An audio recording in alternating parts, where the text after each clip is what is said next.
Mari kita berdoa. Bapa kami yang penuh kasih di surga, sekali lagi kami menghampiri tahta-Mu yang mulia. Kami datang bukan dengan jasa kebaikan kami sendiri, melainkan datang dengan berani ke tahta kasih karunia melalui jasa anak-Mu yang kekasih Yesus Kristus. Bapa, kami yakin doa kami didengar saat ini. Sebab jasa Kristus menyucikan doa kami dan membuat layak diterima di hadapan-Mu. Dan Bapa, saat ini kami mohon kehadiran-Mu. Kami mohon melalui Roh Suci dan pelayanan malaikat-malaikat-Mu. Engkau membuka pikiran kami agar kami boleh mengerti hal yang agung mengenai dua perjanjian. Dan kami berterima kasih telah mendengarkan doa kami, sebab kami mohon atas nama Yesus. Amin. Alkitab menjelaskan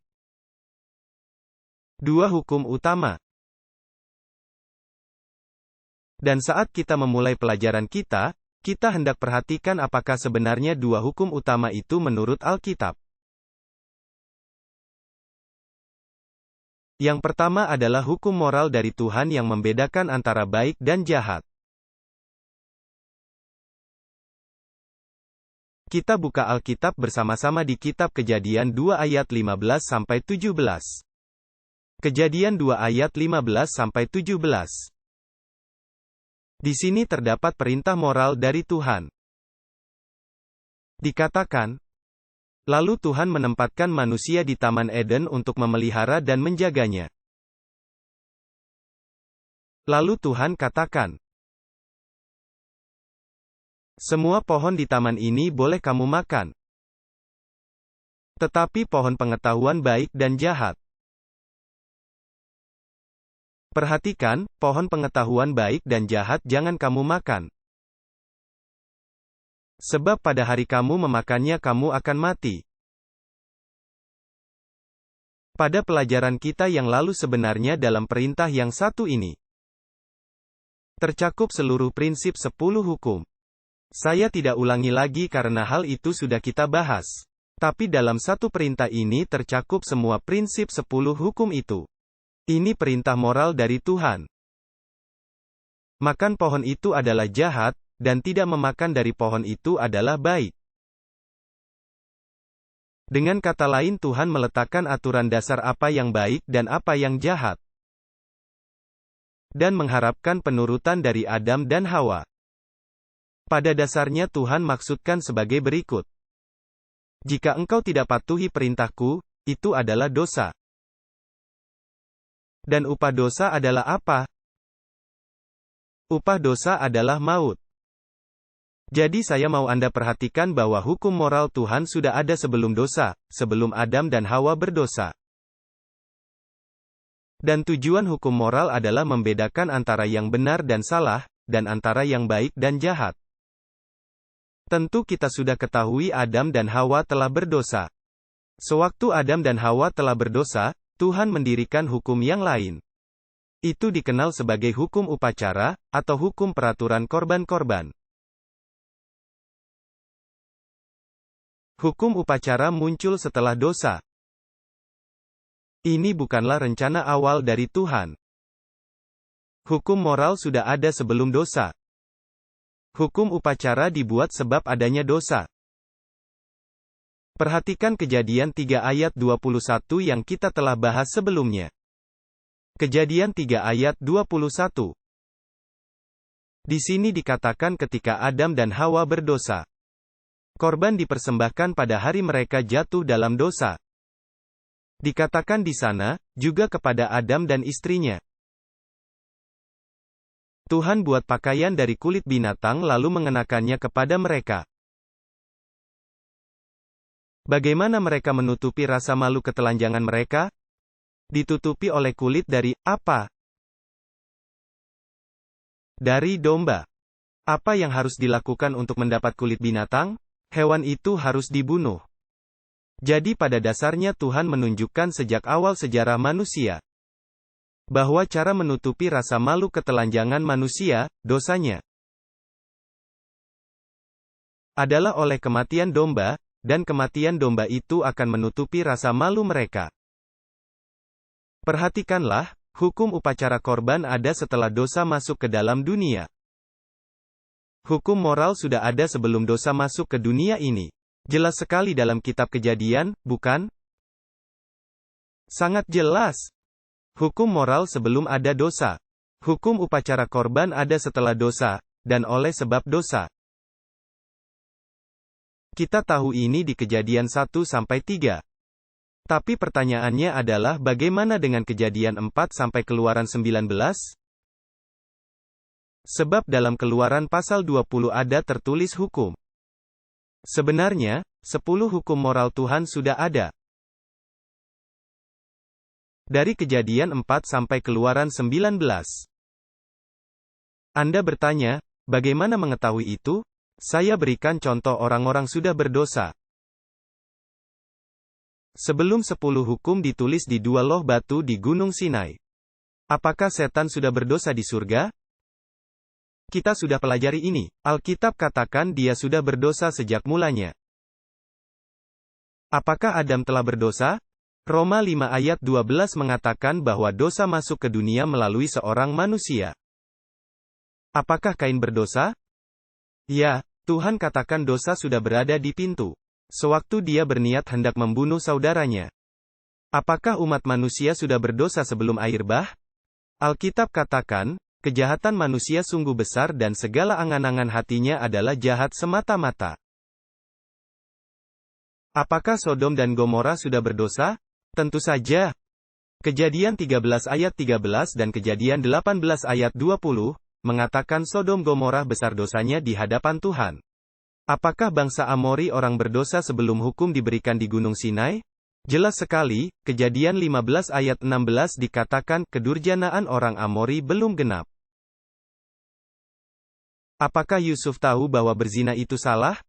Tentu saja dia tahu. Kejadian 39 ayat 9. Yusuf berkata, bagaimanakah mungkin aku melakukan kejahatan yang besar ini dan berbuat dosa terhadap Allah? Apakah Abraham tahu berdusta adalah salah? Tentu saja dia tahu. Dia berdusta 2 kali, sekali di Mesir dan juga kepada Abimelek. Dan bahkan kita juga dapati bahwa Sabat sudah ada sebelum Gunung Sinai. Karena di Keluaran 16 dikatakan Tuhan menurunkan mana dari surga, dan ini sebelum 10 hukum diberikan. Jadi pertanyaan adalah apakah 10 hukum sudah ada sebelum antara Kejadian 4 dan Keluaran 19?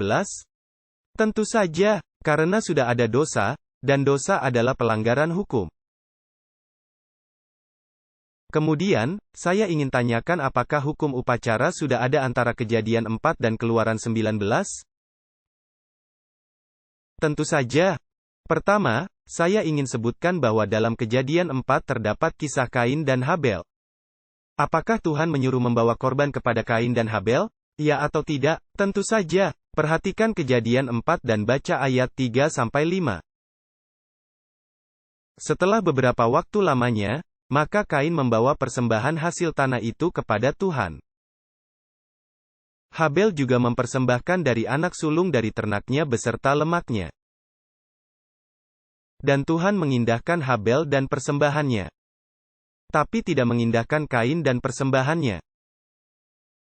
Apakah Habel mempersembahkan korban untuk menuruti perintah Tuhan? Tentu saja. Apakah hukum upacara sudah ada setelah Kejadian 3? Tentu saja. Apakah Nuh mempersembahkan korban waktu keluar dari Bahtera? Ya, Anda bisa baca dalam Kejadian 8 ayat 20-21.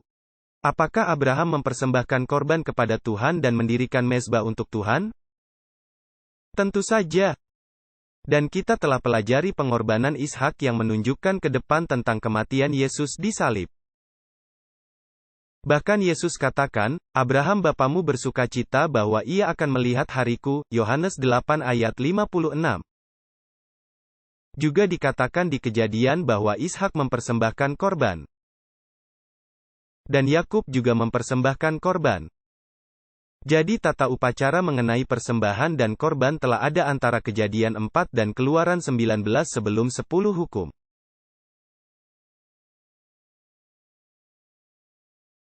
Jadi 10 hukum dan hukum upacara keduanya sudah ada sebelum Gunung Sinai. Hukum moral Tuhan sudah ada sebelum dosa. Hukum upacara muncul setelah dosa untuk menangani masalah dosa. Sekarang kita lihat perbandingan kedua hukum ini. Pertama kita bahas dulu 10 hukum. 10 hukum adalah undang-undang pemerintahan Tuhan. 10 hukum sebenarnya adalah cermin tabiat Tuhan. Hukum itu menjelaskan bagaimana sebenarnya pribadi Tuhan. Itu sebabnya kita tidak bisa merubah 10 hukum. Kita tidak bisa merubah 10 hukum, begitupun kita tidak bisa merubah tabiat Tuhan. Tujuan 10 hukum adalah menjelaskan perbedaan antara yang baik dan jahat, dan antara yang benar dan salah. Dan tentu saja 10 hukum menyatakan bagaimana sebenarnya Tuhan. Mari kita bahas sedikit tentang 10 hukum. Dalam Ulangan 5 ayat 22 dikatakan bahwa Tuhan mengucapkan 10 hukum langsung kepada bangsa Israel. Apa yang saya katakan? Tuhan sendiri yang ucapkan 10 hukum langsung kepada bangsa Israel. Mari kita baca dalam Ulangan 5 ayat 22. Firman itulah yang diucapkan Tuhan kepada seluruh jemaahmu. Di gunung, dari tengah-tengah api. Awan dan kegelapan dengan suara nyaring. Dan tidak ditambahkannya apa-apa lagi. Ditulisnya pada 2 loh batu, lalu diberikannya kepadaku. Jadi kepada siapakah Tuhan ucapkan 10 hukum? Dia ucapkan 10 hukum kepada seluruh jemaahmu dari atas gunung. Tuhan ucapkan 10 hukum kepada seluruh perkemahan Israel. Hal lain yang menarik mengenai 10 hukum adalah Tuhan menuliskannya dengan jarinya sendiri. Perhatikanlah Keluaran 31 ayat 18. Keluaran 31 ayat 18. Dikatakan, dan setelah ia selesai berbicara dengan dia di Gunung Sinai. Dan Tuhan memberikan kepada Musa 2 loh batu kesaksian itu. Loh batu yang ditulis dengan, apa? Ditulis dengan jari Allah. Hal-hal yang lain di Alkitab, Tuhan berbicara kepada nabinya, lalu nabi itu ucapkan atau menuliskannya kepada umat. Tapi kalau 10 hukum, Tuhanlah yang menuliskannya dengan jarinya sendiri. Dan dia sendiri yang langsung ucapkan 10 hukum itu kepada seluruh umat. Perhatikan juga bahwa 10 hukum dituliskan pada loh batu. Kita baca Ulangan 4 ayat 13. Ulangan 4 ayat 13. Dikatakan di sini, dan ia memberitahukan kepadamu perjanjiannya, yang diperintahkannya kepadamu untuk dilakukan 10 perintah itu. Dan dia menuliskannya pada, apa? Pada 2 loh batu. Di manakah 10 perintah yang ditulisnya dengan jarinya sendiri, dan diucapkannya kepada umat Israel? Dia menuliskannya di atas loh batu. Hal lain yang menarik adalah di mana 10 hukum itu ditaruh di bait suci. Ulangan 10 ayat 1-5 katakan bahwa 10 hukum ditaruh di dalam tabut perjanjian. Mari kita baca ayat itu. Ulangan 10 ayat 1-5 dikatakan di sini. Pada waktu itu berfirmanlah Tuhan kepadaku, Tuhan berbicara kepada Musa, pahatlah 2 loh batu seperti yang mula-mula. Karena yang pertama telah dipecahkan Musa. Naiklah kepadaku ke atas gunung, dan buatlah sebuah tabut dari kayu. Dan Tuhan berkata, aku akan menuliskan pada loh itu firman yang terdapat pada loh yang mula-mula yang telah kau pecahkan itu. Kemudian letakkanlah kedua loh di mana? Ke dalam tabut itu. Maka aku membuat sebuah tabut dari kayu penaga. Pahatlah 2 loh batu yang serupa dengan yang mula-mula. Kemudian aku mendaki gunung dengan kedua loh itu di tanganku. Coba perhatikan, dan dia, yaitu Tuhan, menuliskannya di atas loh itu seperti firman yang mula-mula. 10 hukum yang Tuhan ucapkan kepadamu, perhatikan, yaitu kepada Israel. Di atas gunung dari tengah-tengah api pada hari kamu berkumpul. Lalu Tuhan berikan kepadaku. Coba perhatikan, lalu aku turun kembali dari atas gunung. Lalu menaruh loh itu di mana? Ke dalam tabut yang telah kubuat. Dan disitulah tempatnya, seperti yang diperintahkan Tuhan kepadaku. Pertama, jadi saat itu Tuhan berbicara, bagaimana? Langsung kepada umatnya. Yang kedua, Tuhan menulisnya dengan jarinya sendiri. Ketiga, Tuhan menulisnya pada loh apa? Loh batu. Keempat, Tuhan menempatkannya di mana? Di dalam tabut perjanjian. Dan sifatnya yang kelima adalah, 10 perintah ini tidak memberatkan. Dengan kata lain 10 hukum bukanlah kuk perhambaan sebagaimana banyak orang Kristen ajarkan. Perhatikan dalam 1 Yohanes 5 ayat 3.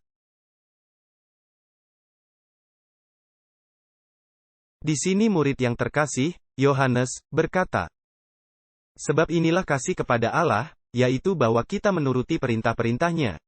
Perintah-perintahnya itu tidak, apa? Perintahnya itu tidak berat, hukum Tuhan bukan beban yang berat. Ngomong-ngomong, Daud sangat mencintai hukum Tuhan. Dia tidak menganggap hukum itu sebagai kuk perhambaan yang berat. Perhatikan Mazmur 119 dan kita akan baca sekarang ayat 72. Lalu ayat 131 dan akhirnya ayat 174, dan saya akan membacanya berurutan. Perhatikan. Taurat yang engkau firmankan, kata Daud, adalah baik bagiku, lebih daripada ribuan keping emas dan perak. Mulutku kungangakan dan megap-megap. Sebab aku mendambakan perintah-perintahmu. Aku rindu keselamatan daripadamu, ya Tuhan. Dan Tauratmu menjadi kesukaanku. Apakah ini berarti hukum Tuhan bagi Daud seperti kuk perhambaan? Sama sekali tidak. Dia berkata, saya mencintai hukummu. Bagaimana mungkin seorang Kristen katakan hukum Tuhan itu kuk perhambaan?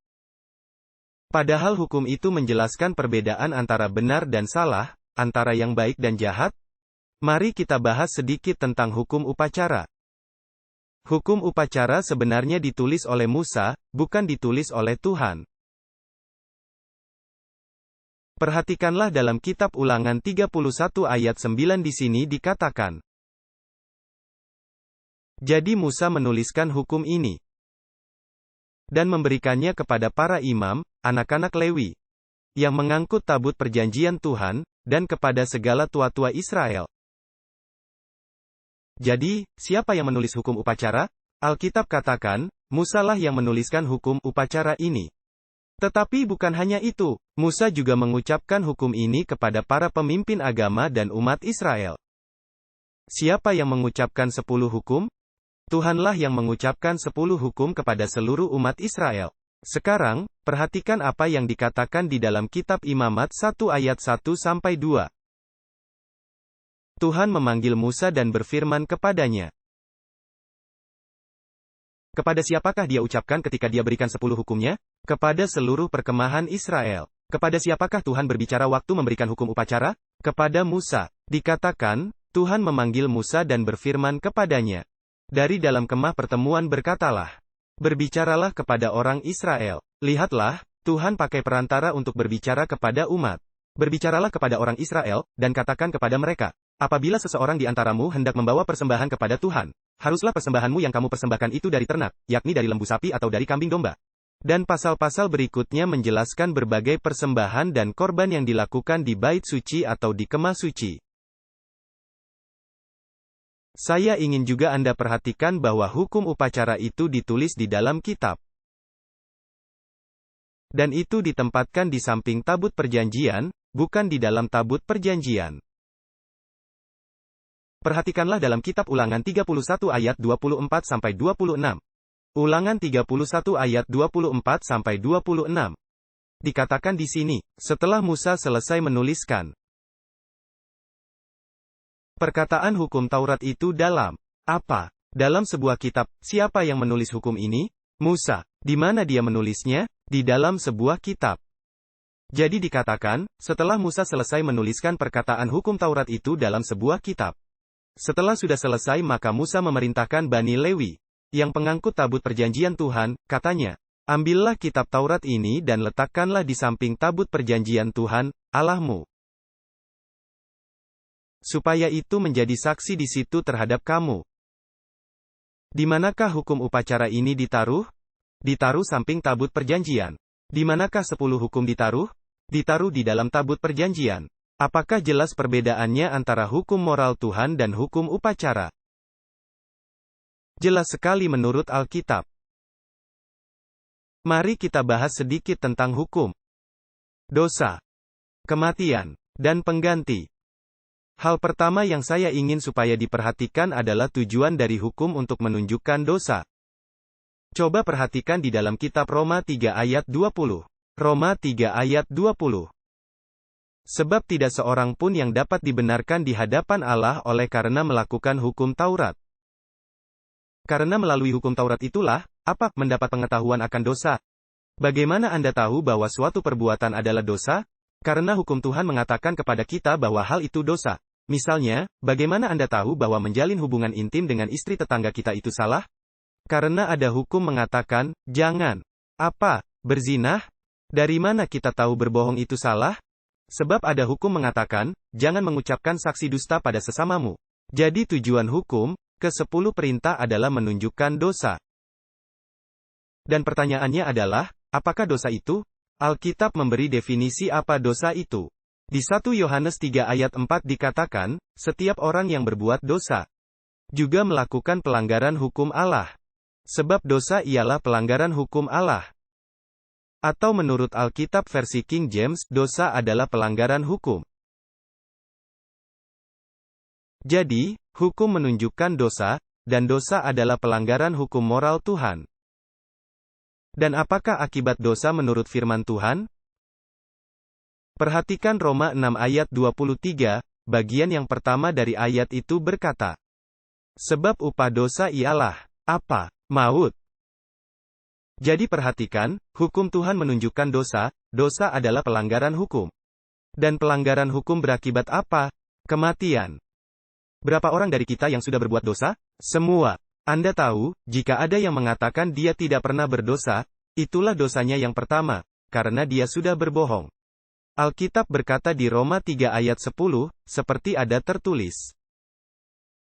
Tidak ada yang benar, seorang pun tidak. Dan Roma 3 ayat 23 dikatakan, karena semua orang telah berbuat dosa. Dan kehilangan kemuliaan Allah. Jadi apakah kita semua telah melanggar hukum Tuhan? Sudah pasti. Karena itu kita semua pantas apa? Pantas mati. Sekarang, pertanyaannya adalah, haruskah kita semuanya mati? Tentu saja tidak.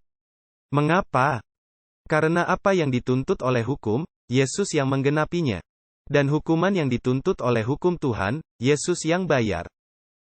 Jadi kalau saya menerima Yesus sebagai juru selamat saya dengan bertobat, dan mengaku, dan beriman kepadanya, maka kematiannya menyelamatkan saya dari hukuman mati. Perhatikanlah 2 Korintus 5 ayat 21.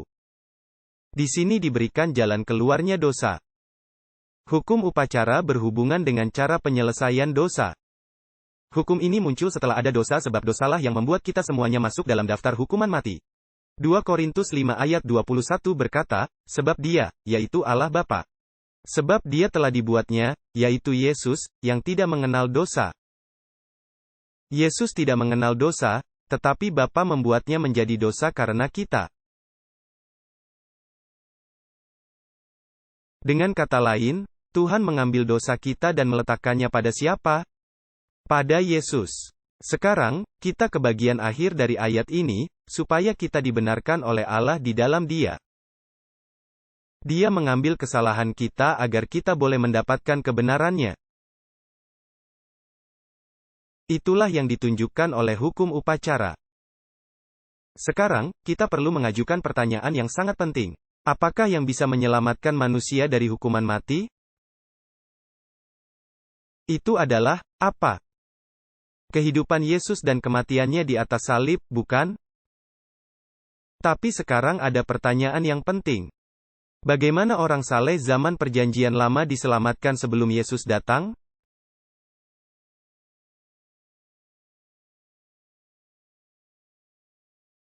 Ada yang pernah tanyakan pertanyaan itu? Bagaimana orang pada zaman Perjanjian Lama diselamatkan? Sewaktu Yesus belum datang, untuk membayar hutang dosa dengan kematiannya di salib.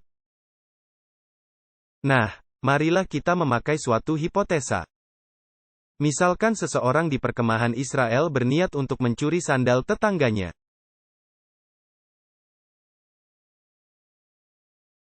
Apakah itu suatu pelanggaran terhadap hukum moral Tuhan? Ya. Hukum moral berkata, jangan kamu, apa, mencuri, dan jika kamu mencuri, apakah hukuman mencuri? Hukuman mencuri atau pelanggaran hukum moral adalah kematian. Jadi orang itu karena mencuri sandal tetangganya, dia telah menempatkan dirinya dalam daftar hukuman mati. Tentu saja pertanyaannya adalah, adakah jalan keluar pendosa itu untuk luput dari hukuman mati? Dan boleh tetap hidup sekalipun dia sudah berdosa? Jawabnya adalah, ya pasti. Jika Anda baca Imamat 1, kita tidak akan membacanya, Anda bisa baca ini di waktu lowong Anda. Imamat 1 ayat 1-4, dan sebenarnya 7 pasal pertama menjelaskan tentang berbagai macam korban. Anda akan dapati bahwa seorang yang berdosa bisa membawa seekor domba yang tidak bercacat ke bait suci. Dan dia bisa menumpangkan tangannya di atas kepala domba itu. Dan mengakui semua dosanya di atas kepala domba itu. Yaitu dosa mencuri sandal tetangganya. Dengan kata lain, dengan mengakui dosanya di atas kepala. Perhatikan, di kepala, ini sangat penting. Di manakah Yesus memikul dosa kita? Dia memikul dosa kita di kesadarannya. Yang berkaitan dengan pikirannya, otaknya. Jadi dosa itu dipindahkan dari si pendosa kepada korbannya yang tidak bercela. Lalu, setelah dosa itu dipindahkan ke korban, si pendosa itu sendiri harus mengambil pisau dan menyembelih binatang itu. Dengan kata lain, binatang itu memikul hukuman sebagai pengganti siapa? Sebagai ganti orang yang berdosa. Dengan kata lain, hewan itu dihukum agar orang yang berdosa tidak harus dihukum. Hal yang menarik diperhatikan adalah bahwa ritual ini sebenarnya tidak dapat menyelesaikan masalah dosa secara sah. Hukum moral menunjukkan dosa dan hukumannya. Dan hukum upacara menyediakan jalan keluar bagi problem itu. Tetapi sistem perjanjian lama tidak menyingkirkan dosa itu secara sah. Dan Anda bertanya, kenapa begitu?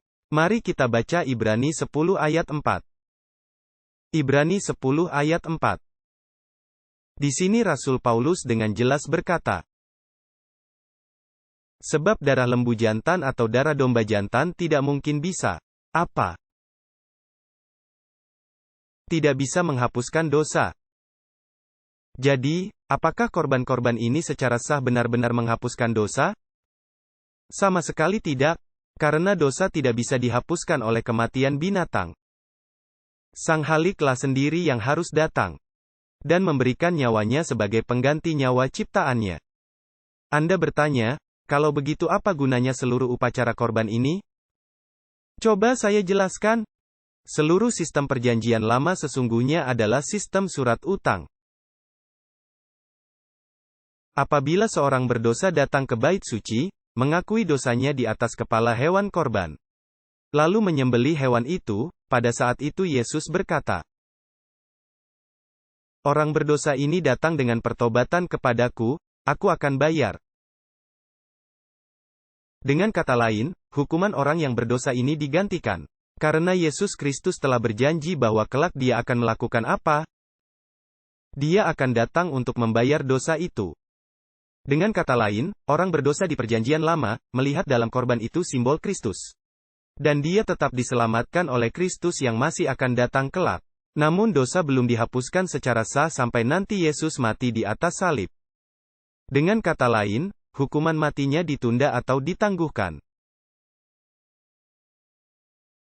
Berdasarkan atas janji Kristus bahwa dia akan datang nanti.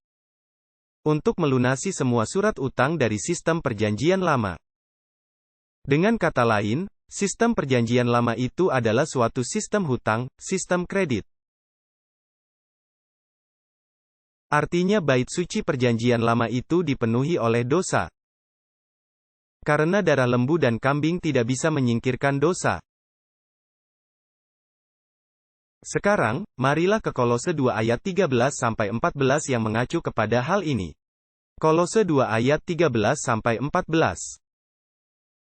Dikatakan di sini, dan kamu, meskipun dahulu mati oleh pelanggaranmu, dan oleh karena tidak disunat secara lahiriah, dia telah menghidupkanmu, bersama-sama dengan dia. Sesudah dia mengampuni segala pelanggaranmu. Dengan menghapuskan semua surat hutang. Yang mendakwa, mengancam kita. Surat utang itu bagaimana? Mendakwa dan mengancam kita. Yang menentang terhadap kita. Dan dia menyingkirkannya. Apa yang disingkirkannya? Surat utang atau peraturan-peraturan tertulis. Dikatakan, dia menyingkirkannya. Memakukannya, di mana? Di kayu salib. Jadi apa yang dia pakukan ke kayu salib? New King James Version katakan, tulisan persyaratan itu. Itu bukanlah terjemahan yang paling baik. Belakangan ini telah didapati bahwa kata Yunani, cheirographon, yang diterjemahkan, tulisan persyaratan, sesungguhnya mengacu kepada surat utang. Saya akan membacakan definisi yang diberikan oleh Kamus Leksikon. Kata cheirographon, atau tulisan persyaratan, yang disebutkan di sini, adalah suatu sertifikat hutang yang ditulis sendiri dan ditanda tangani oleh orang yang berhutang. Saya bacakan beberapa terjemahan dari versi Alkitab yang lain. New American Standard Bible berkata itu artinya, suatu surat utang. New Living Translations berkata itu mengacu pada suatu catatan yang mendakwa kita. English Standard Version berkata, membatalkan catatan utang kita. The Message menerjemahkan, membatalkan surat penangkapan yang lama. New Century Version menerjemahkannya, dia atau Yesus membatalkan utang itu. The New English Translations menerjemahkan, suatu sertifikat utang. Revised Standard Version menerjemahkan, telah membatalkan surat hutang yang menuntut kita. New Revised Standard Version berkata, menghapuskan catatan yang menuntut kita. Apakah yang Yesus Kristus pakukan ke salib di Kalvari? Dia pakukan ke salib di Kalvari adalah semua surat hutang yang pernah ditanda tangani oleh orang-orang yang berutang, yang telah mempersembahkan korban mereka menurut sistem perjanjian lama. Dengan kata lain, setiap kali seorang yang berdosa mempersembahkan korban, dan melihat dalam korban itu simbol Yesus Kristus, berarti dia memandang ke masa depan, pada saat datangnya Sang Mesias, yang berkata, aku akan melunasi semua surat hutang itu. Aku akan membayar semua tagihan yang belum dibayar itu. Nah, sewaktu Yesus datang, surat-surat hutang itu sudah bertambah dengan kecepatan yang mengkhawatirkan. Dan hutang-hutangnya belum dilunasi secara sah. Karena darah lembu dan kambing tidak bisa menyingkirkan dosa. Bahkan antara Gunung Sinai dan Kalvari, lebih dari 1 juta hewan dikorbankan hanya untuk korban pagi dan petang. Tuhan semata-mata menerima iman orang yang membawa hewan korban itu. Dan yang mengakui dosanya, lalu menyembelih hewan itu. Dan Yesus berkata, suatu hari kelak aku akan datang dan melunasinya. Maka ketika Yesus datang, dia memakukan surat utang kita kemana? Ke salib. Dia tidak memakukan 10 hukum ke salib. Dia memakukan surat hutang ke salib.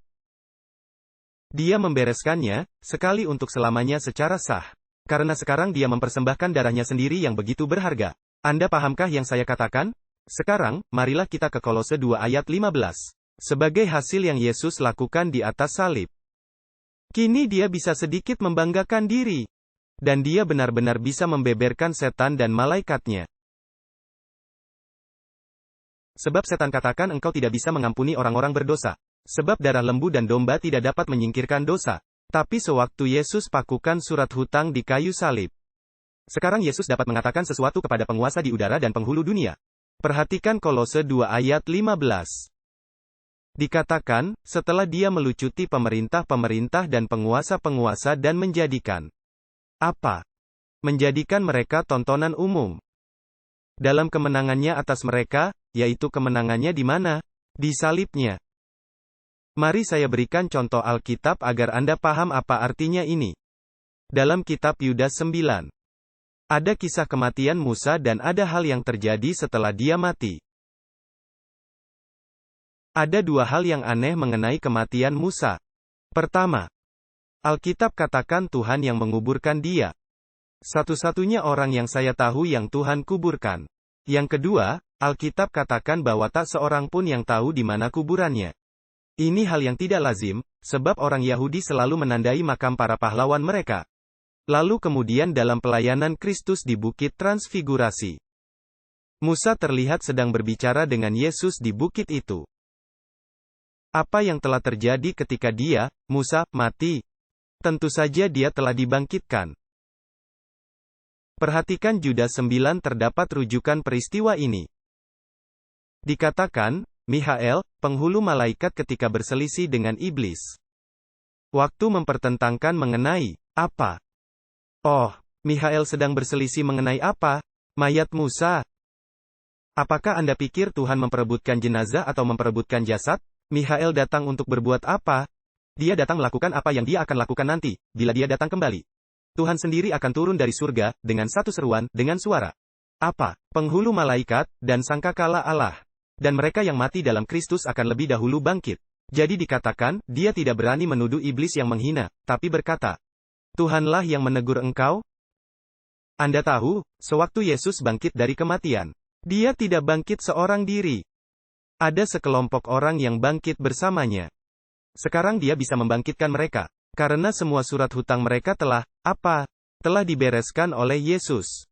Marilah kita baca mengenai hal itu dari kitab Matius 27 ayat 50-53, dikatakan di sini. Yesus berseru lagi dengan suara nyaring lalu menyerahkan nyawanya. Dan tabir bait suci terbelah dua dari atas sampai ke bawah. Dan terjadilah gempa bumi, dan bukit-bukit batu terbelah. Dan kuburan-kuburan terbuka. Dan banyak orang kudus yang telah meninggal. Yang telah meninggal, ini adalah masa perjanjian lama. Yang telah meninggal, bagaimana? Bangkit. Mereka tidak keluar dari kubur pada hari Jumat itu. Mereka keluar pada hari kebangkitan. Karena selanjutnya dikatakan di sini. Dan keluar dari kubur. Kapan? Sesudah kebangkitannya. Lalu masuk ke kota kudus dan menampakkan diri kepada banyak orang. Kalau ada waktu, akan saya tunjukkan perayaan buah-buah sulung. Yang menggambarkan kebangkitan Kristus. Pada hari yang sama Kristus bangkit, dia menghadap ke hadirat Bapanya. Dan berkata, Bapa, aku telah mempersembahkan korban untuk dosa. Apakah korban itu diterima? Dan Bapa berkata, ya, lalu Yesus kembali ke dunia. 40 hari kemudian, Yesus naik lagi ke surga, tapi sekarang dia tidak naik seorang diri. Siapa yang naik bersamanya? Semua yang keluar dari kubur. Mereka yang menjadi saksi bukti kebangkitannya, kini mereka ke surga. Dan mereka itu adalah buah-buah sulung dari tuaian besar. Yang akan keluar dari kubur mereka ketika Yesus Kristus kembali dalam kuasa dan kemuliaan. Mari saya bacakan tulisan dari Ellen White yang terdapat dalam Signs of the Times, tanggal 22 April tahun 1880. Ada yang berpikir bahwa orang-orang perjanjian lama, diselamatkan oleh hukum. Dan di zaman perjanjian lama, tidak ada kasih karunia. Dengarkan apa kata Ellen White. Banyak beranggapan bahwa masa pemerintahan Yahudi adalah zaman kegelapan. Mereka telah menerima pemahaman yang salah. Bahwa tidak ada pertobatan dan iman dalam agama Yahudi.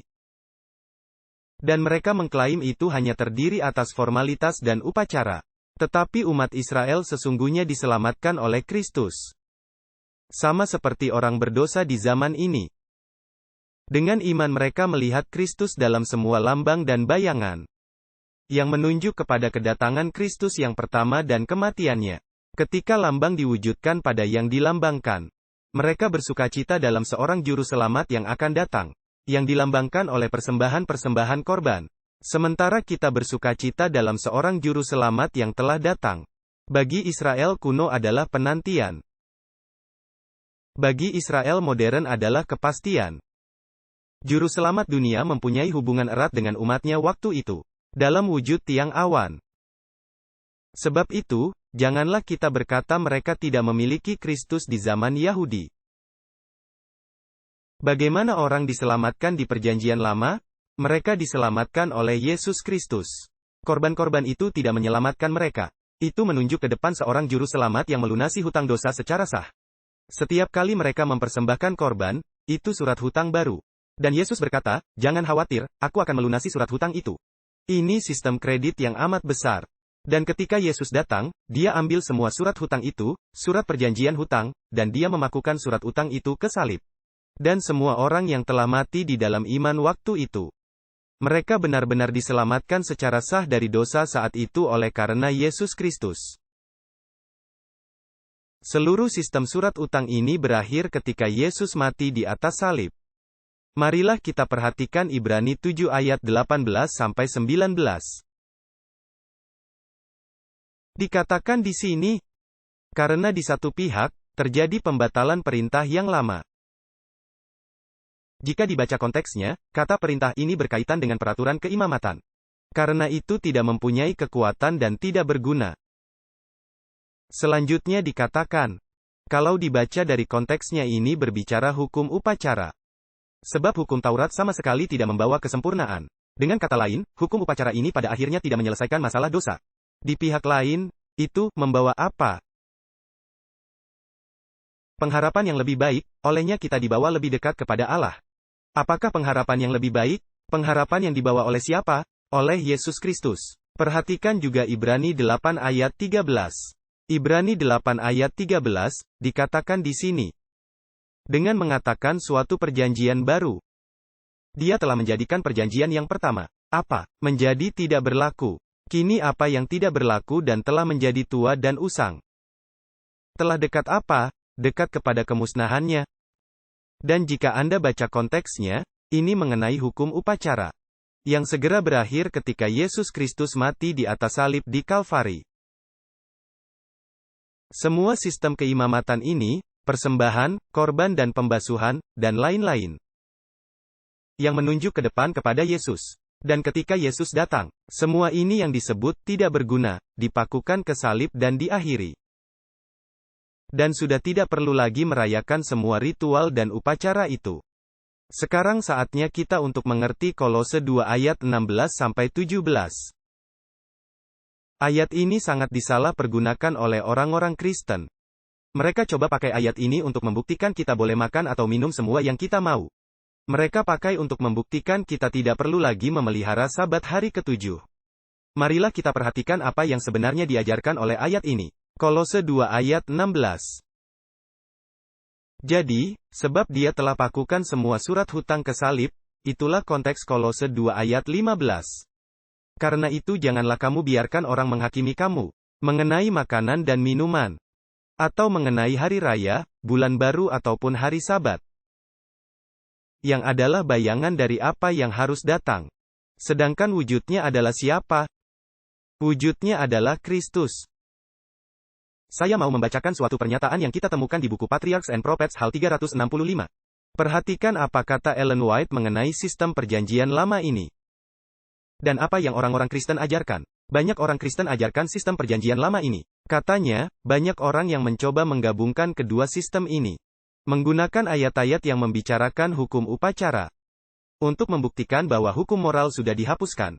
Tapi ini merupakan pemutarbalikan ayat kitab suci. Perbedaan dua sistem ini, sangat lebar dan jelas, dan malam ini kita akan lihat. Sistem upacara terdiri dari simbol-simbol yang mengacu kepada Kristus.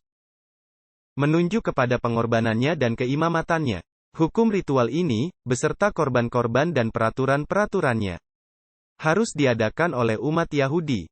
Sampai lambang digenapi oleh yang dilambangkan dalam kematian Kristus. Anak domba Allah yang mengangkut dosa seluruh dunia. Lalu pada waktu itulah semua persembahan korban-korban harus berakhir. Hukum inilah yang ditiadakan oleh Kristus, dengan memakukannya pada kayu salib. Kolose 2 ayat 14. Sekarang, pertanyaannya, apakah maksudnya, janganlah kamu biarkan orang menghakimi kamu mengenai makanan dan minuman? Anda tahu kan, ada yang berpikir dan berkata, kita boleh makan apa saja yang kita mau.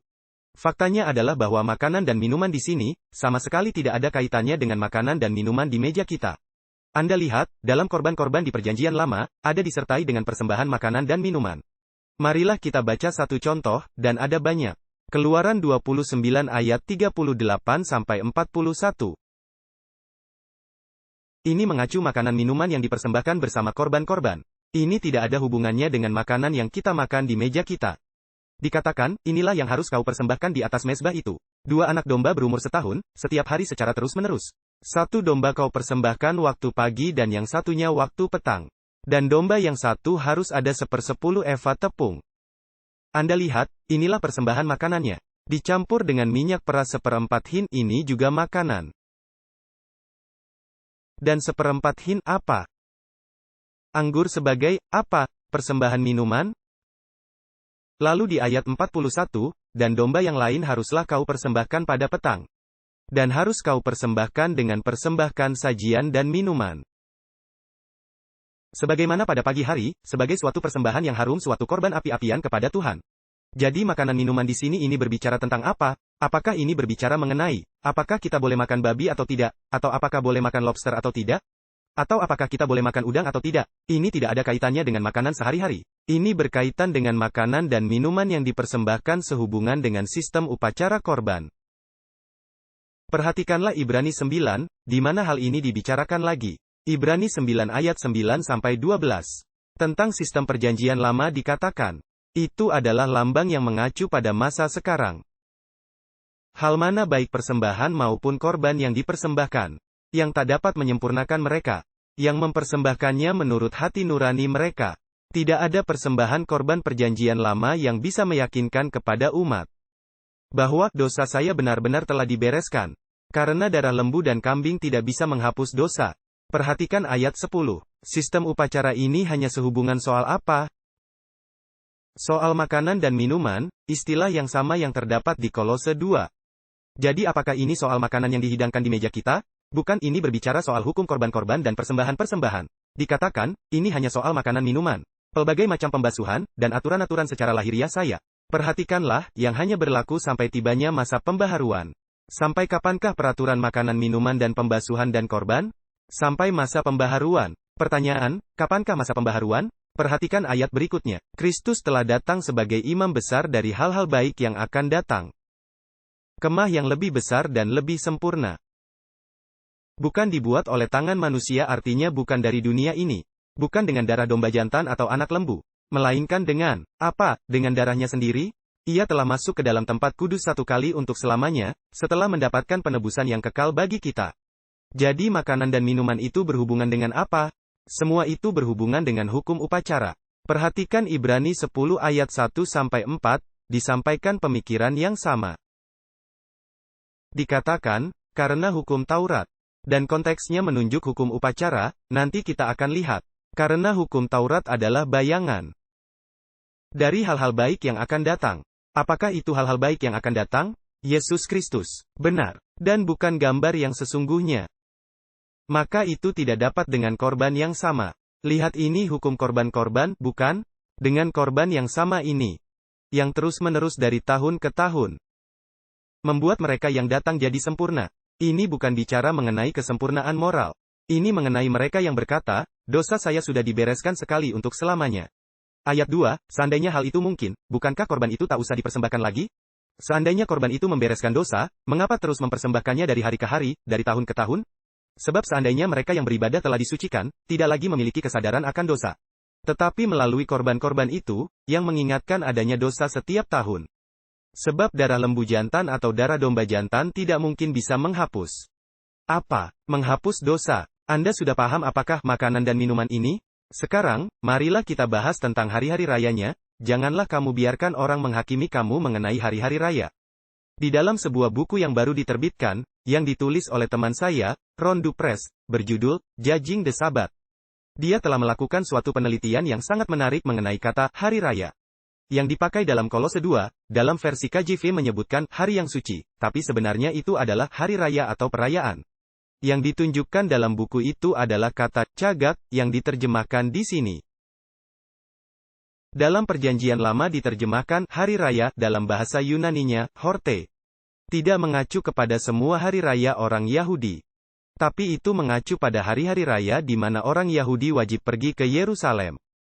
Yang wajib menghadiri perayaan-perayaan tersebut. Perayaan-perayaan apakah ini? Perayaan Paskah dan roti tidak beragi. Pentakosta. Dan pondok daun.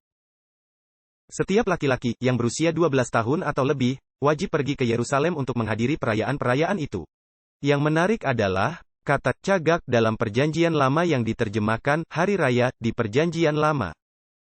Dan kata Yunani, horte, kata yang persis setara dalam bahasa Yunani. Secara eksklusif mengacu pada perayaan ziarah, hal itu bukan mengacu hari-hari raya yang lain.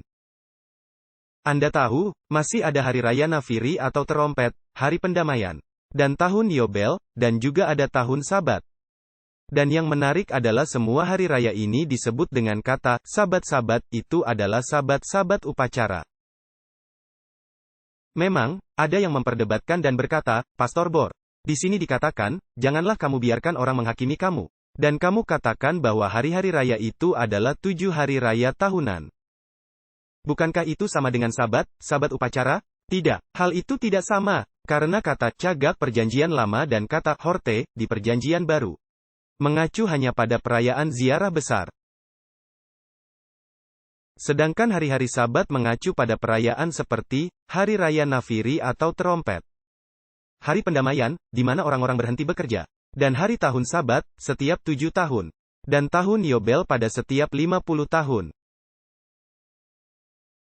Jadi pada dasarnya, apa yang dikatakan Rasul Paulus ketika dia berkata, janganlah kamu biarkan orang menghakimimu mengenai makanan dan minuman.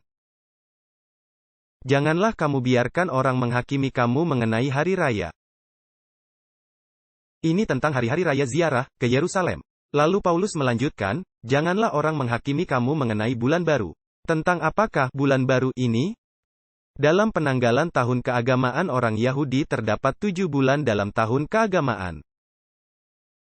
Bulan yang pertama adalah Easter zaman kita, antara Maret-April. Dan bulan yang ketujuh adalah sekitar September atau Oktober. Dan bulan baru adalah awal dari setiap bulan.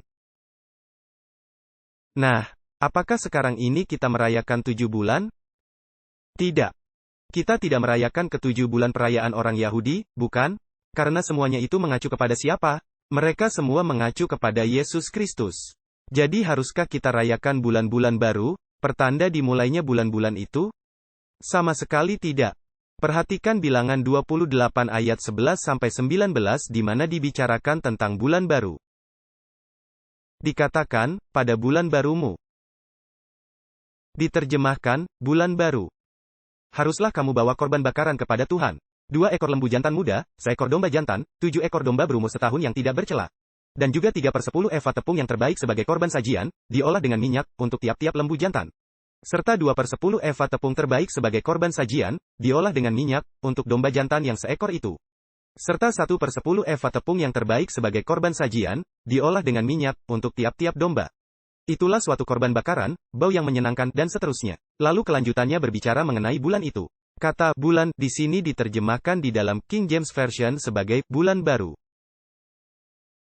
Jadi, bulan baru juga berkaitan dengan ke-7 bulan dalam penanggalan agama Yahudi yang mereka rayakan, tapi kita tidak perlu rayakan karena semua itu sudah digenapi oleh Yesus Kristus.